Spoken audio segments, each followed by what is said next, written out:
आज मैं एक प्रसंग जिसकी चर्चा करने जा रहा हूं वो है भारतीय न्याय संहिता के अध्याय 2 चैप्टर 2 से संबंधित, जिसमें दंड की व्यवस्था की गई है। भारतीय न्याय संहिता में दंड की व्यवस्था, पनिशमेंट, इसमें थोड़ा बदलाव किया गया है ना। इसकी धारा 5 में दंड की व्यवस्था की गई है। पहले जो धारा 53 आईपीसी में हुआ करती थी व्यवस्था, है ना, दंड के मामले में, वो अब धारा 5 बीएनएस में आ गई है। तो कुल मिलाकर के जो है 6 प्रकार के दंड की बात की गई है यहां पर। मृत्युदंड पहले भी था, दूसरा आजीवन कारावास, है ना, तीसरा कारावास जो कठोर या सादा प्रकृति का हो सकता है, रिगरस इम्प्रिजनमेंट या सिंपल इम्प्रिजनमेंट, और उसके बाद है संपत्ति का व्यपहरण, फॉर फीचर ऑफ प्रॉपर्टी, और फिर ये है जुर्माना। एक जो बड़ी दिलचस्प बात जोड़ी गई है बीएनएस में, जो पहले आईपीसी में नहीं थी, वो है सामुदायिक सेवा, कम्युनिटी सर्विस, है ना। अर्थात छोटे मोटे अपराध के मामलों में कोई कारावास इत्यादि की सजा के बजाय अभियुक्त को, है ना, या अपराधी को कहा जा सकता है दंड के तौर पर कि थोड़ा समाज की सेवा करो, कारावास नहीं भुगतना पड़ेगा। तो ये कुछ बदलाव, एक ही बदलाव है, ये सामुदायिक सेवा वाला, है ना। खैर, ये तो पहले भी था, नया बस यही है, सामुदायिक सेवा। लेकिन मैं इसकी चर्चा नहीं करने जा रहा। मैं जिस बात की चर्चा करने जा रहा हूं वो है बीएनएस की धारा 6, जिसमें कम्यूटेशन अर्थात लघुकरण की बात की गई है। कम्यूटेशन, है ना, लघुकरण, दंड का लघुकरण किया जा सकता है, मतलब दंड को बड़े से छोटा किया जा सकता है। जो बड़ा है उसको छोटा करना ही तो लघुकरण है, उसी को कहते हैं इंग्लिश में कम्यूटेशन। वैसे तो साधारण कानून का ये प्रावधान यहां पर है ही, लेकिन इसके अलावा यह संवैधानिक व्यवस्था में भी है कि सजायाफ्ता व्यक्ति के दंड का लघुकरण किया जा सकता है। इस बाबत संविधान के जो 2 अनुच्छेद प्रासंगिक हैं वे हैं अनुच्छेद 72 और अनुच्छेद 161 भारतीय संविधान की। ये 2 अनुच्छेद जो हैं वो भी लघुकरण की बात करते हैं, है ना। अनुच्छेद 72 के तहत क्षमादान की शक्ति का प्रयोग भारत का राष्ट्रपति करता है, और अनुच्छेद 161 के तहत क्षमादान की शक्ति का प्रयोग राज्य के राज्यपाल करते हैं, है ना। फर्क यही है कि मृत्युदंड के मामले में राष्ट्रपति क्षमा दे सकता है, राज्यपाल क्षमा नहीं दे सकता। लेकिन जहां तक लघुकरण की शक्ति है, तो मृत्युदंड के मामले में लघुकरण की शक्ति जैसी राष्ट्रपति को है वैसे ही राज्यपाल को भी है। कहने का मतलब कि मृत्युदंड का जो आदेश है उसके मामले में ये नहीं समझना है कि राज्यपाल कुछ कर ही नहीं सकता है। ये भ्रांति मत रखिए। राज्यपाल मृत्युदंड के मामले में कर सकता है, क्षमा नहीं कर सकता, लघुकरण कर सकता है ना। क्योंकि क्षमादान की शक्तियां जो है उसकी कई प्रजातियां हैं। क्षमादान की शक्ति की कई प्रारूप है ना। उसमें से एक है क्षमा, पार्डन। फिर एक है लघुकरण, कम्यूटेशन, है ना। और फिर एक है परिहार, रिमिशन, और एक है रेस्पाइट, विराम, विराम, और एक और है प्रविलंबन, रिप्रीव।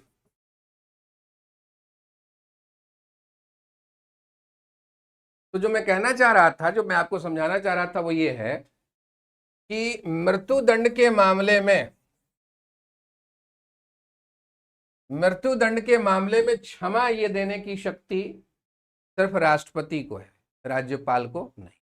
लेकिन मृत्यु दंड के मामले में लघुकरण, परिहार इत्यादि जैसे शक्ति का प्रयोग करने का अधिकार राज्यपाल को भी है। अब ऐसे में सवाल उठता है कि ये क्षमा लघुकरण में फर्क क्या है? फर्क है, हालांकि हमारे संविधान निर्माताओं ने परिभाषा संबंधी उपबंध में कोई जिक्र नहीं किया, करना चाहिए था। संविधान का अनुच्छेद 366 उन्होंने बनाया, लेकिन इन शब्दों की परिभाषा नहीं की। अब इन शब्दों को जिस प्रकार से जो है ग्लोबल जूरिस्प्रूडेंस में जैसा इनका प्रयोग किया जाता रहा है, वैसा ही भारत में भी इनका प्रयोग होता रहा है। तो उसी आधार पर, मतलब सेटल्ड लॉ के आधार पर, common law principal, settled law के आधार पर अगर हम बात करें तो क्षमा का अर्थ है दोष सिद्धि और दंड दोनों समाप्त कर दिया जाता है। दोष सिद्धि और दंड दोनों क्षमा में समाप्त हो जाते हैं। अर्थात सबूतों के आधार पर अदालत ने जो अभियुक्त को दोषी पाया था, अर्थात उसे कन्विक्ट किया था, दोष सिद्ध किया था कि तुम दोषी हो, सबूतों के आधार पर यह प्रमाणित हो गया, तो यह है दोष सिद्धि।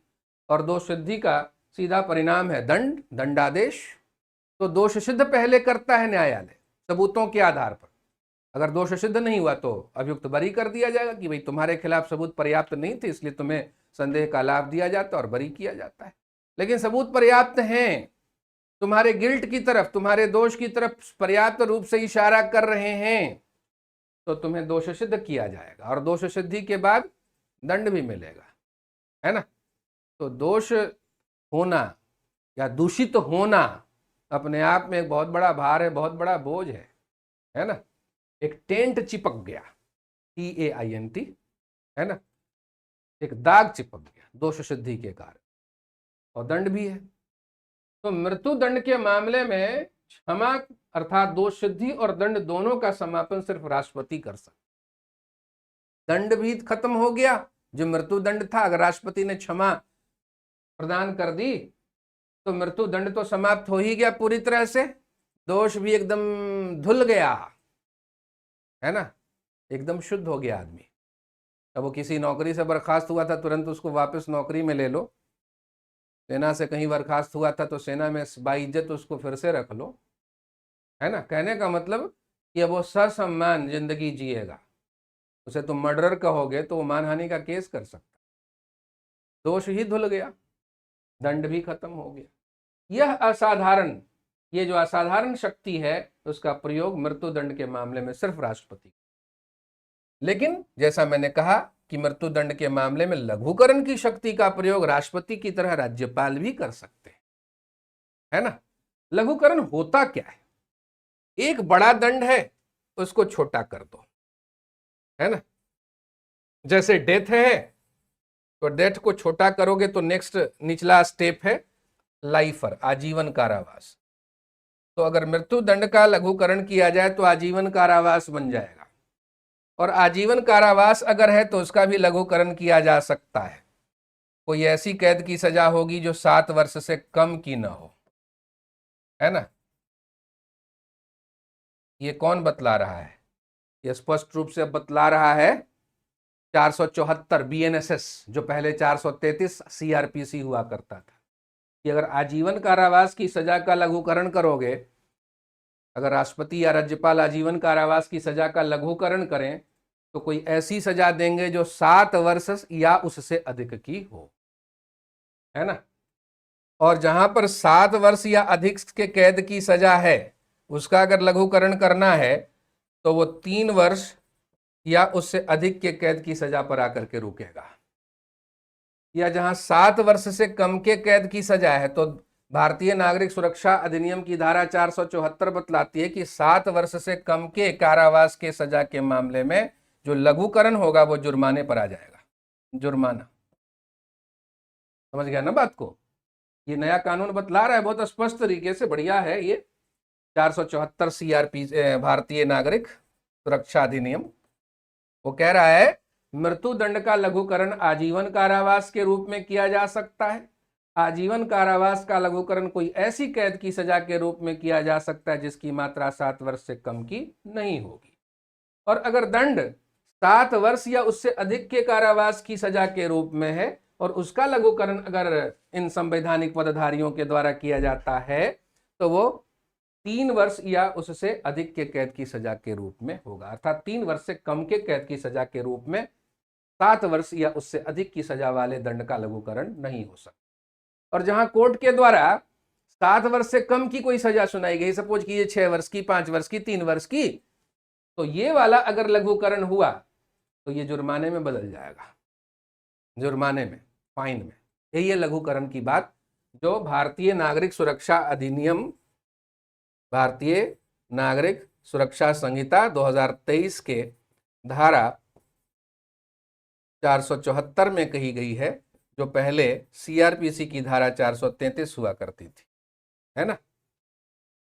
अब परिहार, विराम और परिलंबन की चर्चा फिलहाल करने की जरूरत नहीं, इतने से हमारा काम हो जाएगा, है ना। तो हम बात कर रहे थे सेक्शन 6 बीएनएस की, कि दंड का लघुकरण किया जा सकता है।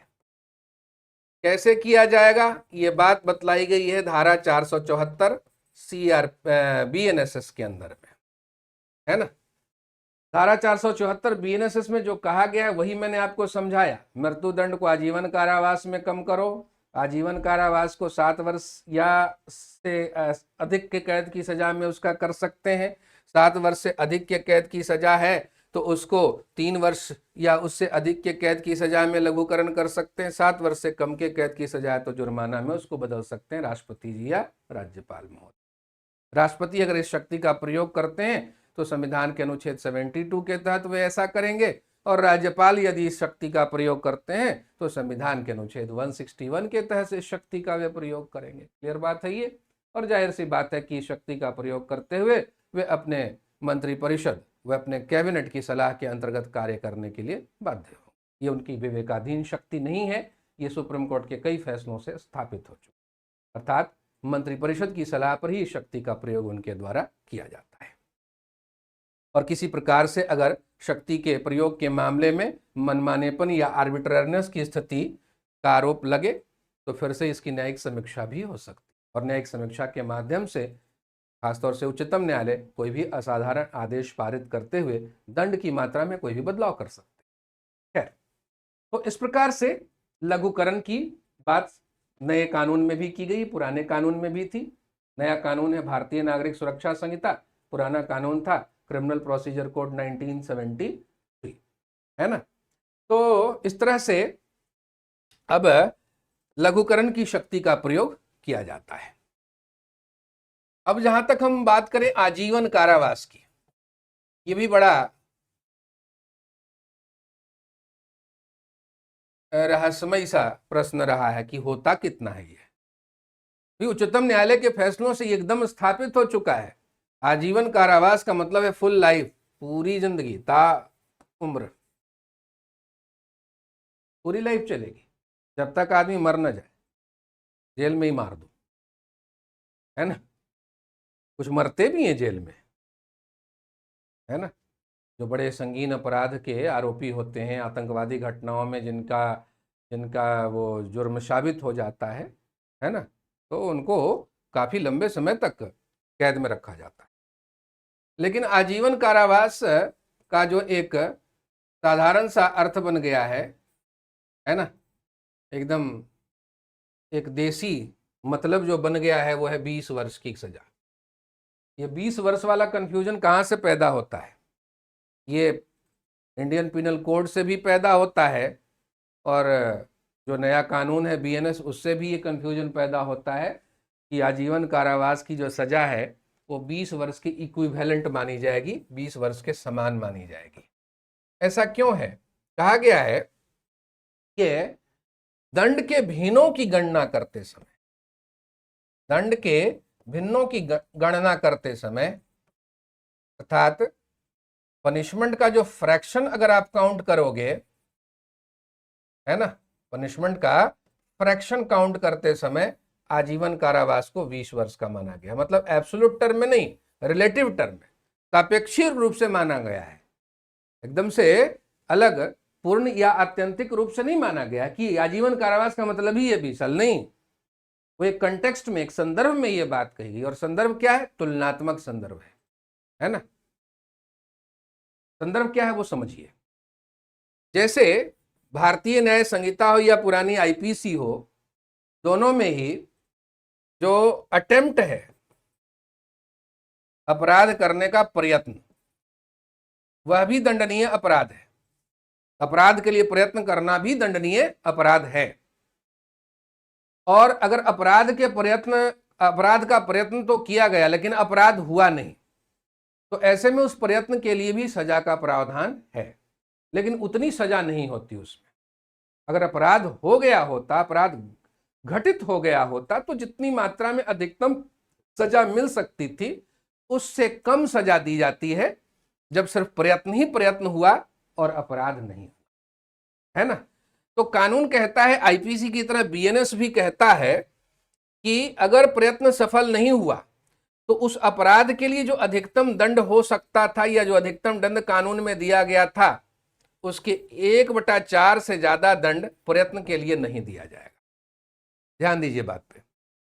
कानून कह रहा है कि चोरी के अपराध के लिए अधिकतम कैद की सजा हो सकती है 3 वर्ष की। चोरी के लिए आईपीसी में भी 3 वर्ष के अधिकतम कैद के कारावास की सजा का प्रावधान था, और बीएनएस में भी चोरी के अपराध के लिए अधिकतम 3 वर्ष की ही कैद की सजा का प्रावधान है। मतलब 36, कितना हो गया? 36 महीने, 36 माह है अधिकतम। न्यूनतम तो न्यायाधीश के विवेक पर निर्भर करता है, न्यूनतम वो कितना देगा। अधिकतम सजा की मात्रा है 3 वर्ष का कैद, 3 वर्ष का कारावास। क्लियर है ये बात? अब चोरी के आरोप में, चोरी का अपराध करने की कोशिश करते हुए कोई व्यक्ति पकड़ा गया, सबूतों के आधार पर दोष सिद्ध उसको कर दिया गया, सजा सुनाई जा रही है। अब क्योंकि उसने चोरी नहीं की, चोरी अगर सिद्ध हो जाता है ना, तो अधिकतम 3 वर्ष के कैद की सजा न्यायाधीश सुना सकते।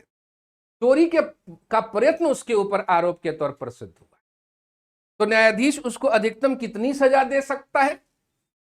भारतीय दंड विधान और भारतीय नागरिक संहिता दोनों में ही कहा गया है कि ये जो अधिकतम सजा है ना, ये चोरी के लिए जो 36 माह की अर्थात 3 वर्ष की, उसके 1/4 से ज्यादा उसको प्रयत्न के लिए नहीं दिया जाएगा। अर्थात 9 महीने से ज्यादा की कैद की सजा उस व्यक्ति को नहीं होगी जिसके ऊपर चोरी के प्रयत्न का आरोप लगा है और सबूतों के आधार पर वह आरोप प्रमाणित हो गया है। अधिकतम उसको कितना मिलेगा? 9 महीना। क्लियर है यहां तक? अब सवाल उठता है कि अगर किसी मामले में अधिकतम कैद की सजा आजीवन कारावास की हो और उस अपराध का प्रयत्न करते हुए कोई व्यक्ति पकड़ा जाए, उसके ऊपर जुर्म सिद्ध हो जाए, तो आजीवन कारावास का उसको अधिकतम कितना दिया जाएगा? उसको सजा आजीवन कारावास का 1/4। तो ये आजीवन कारावास का 1/4 क्या होगा? बतलाना पड़ेगा, क्वांटिफाई करना पड़ेगा, अंक में बतलाना पड़ेगा आजीवन कारावास को। अब इसमें तो मुहावरा नहीं चलेगा ना कि 100 साल पूरा जीवन समझो, 125 मान के चलो, कुछ लोग कहेंगे 121 मान करके चलो, कोई शुभ अंक जैसा रखो ना। कोई कहेंगे ना आजकल जीता कहाँ है उतना आदमी, 90 साल रखो। कोई कहेगा नहीं ना 80 साल रखो। कंफ्यूजन हो गया ना। आजीवन का मतलब क्या होता है? एक लाइफ का मतलब कितना ईयर होगा, कहना मुश्किल है। 100 कोई कह सकता है, कोई 101 कह सकता है, कोई 121 कह सकता है, कोई 125 कह सकता है, कोई कहेगा कि नहीं 80 से ज्यादा आजकल कोई नहीं जीता, कोई कहेगा कि ना ना ना महामारी आ जाती है देखो।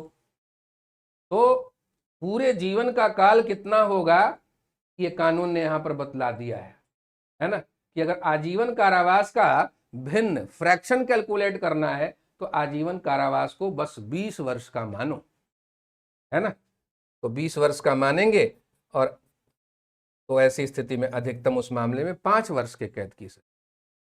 तो आजीवन कारावास को दंड के भिन्नों की गणना करते समय 20 वर्ष का माना गया है, एब्सोल्यूट टर्म्स में नहीं, एक संदर्भ में, एक तुलनात्मक रूप में माना गया कि आजीवन कारावास 20 वर्ष। क्लियर है ये बात? तभी से ये कंफ्यूजन है आज तक और आगे भी रहेगा कि आजीवन कारावास का मतलब होता है 20 वर्ष, है ना, 20 वर्ष। लेकिन ऐसी कोई बात नहीं है। आजीवन कारावास अगर भुगतना हो और न तो क्षमा मिला, न लघुकरण हुआ, न वो क्या बोलते हैं परिहार हुआ, रिमिशन हुआ, तो आदमी पूरी जिंदगी भुगतेगा जेल में, कोई दो राय नहीं है। राजीव गांधी, पूर्व प्रधानमंत्री श्री राजीव गांधी के हत्याकांड के जो अभियुक्त थे, कोई 32 साल के बाद इधर रिहा हुए थे। 20 साल अगर आजीवन कारावास होता तो निकल जाते 20 साल में, क्यों जी, है ना। तो इस प्रकार से ये आजीवन कारावास है, और इसके बारे में आपको अब कंसेप्ट क्लियर हो गया होगा। ये 20 वर्ष का ही नहीं होता, एक संदर्भ में बस इसे 20 वर्ष का माना, एब्सोल्यूट रूप से, पूर्ण रूप से नहीं, अनन्य रूप से नहीं, है ना। तो ऐसी ही दिलचस्प वीडियो के लिए आप सब्सक्राइब करें हमारा जो लोकप्रिय चैनल है सेंट पीटर्स लॉ एकेडमी। आपको आपका ज्ञान वर्धन होता रहेगा, है ना, और इस प्रकार से आप लाभान्वित होते रहेंगे। क्रिमिनल लॉ तो हर किसी को जानना चाहिए, जो जुडिशियल सर्विसेज एग्ज़ाम की तैयारी कर रहे हैं उनके लिए तो है ही बहुत इम्पोर्टेंट, सामान्य जनता के लिए भी बहुत इम्पोर्टेंट है। विधि के मामले में, कानून के मामले में अवेयरनेस होना ही चाहिए, ताकि जनता सजग बने और अपने अधिकारों के बारे में वो पहले से ज़्यादा जागरूक होकर के वो थोड़ा असर्टिव बने, है ना। तभी देश की राजव्यवस्था में सुधार होगा। नहीं तो बस रिसीविंग एंड पे खड़े रहोगे, बस जो मिल रहा है वो लेते रहोगे, कोई जागरूकता नहीं रहेगी तो फ़ायदा क्या हुआ जीवन जीने, है ना। तो ये हमारा जो चैनल है आपको कई मामलों में अधिकार संपन्न बनाएगा। धन्यवाद।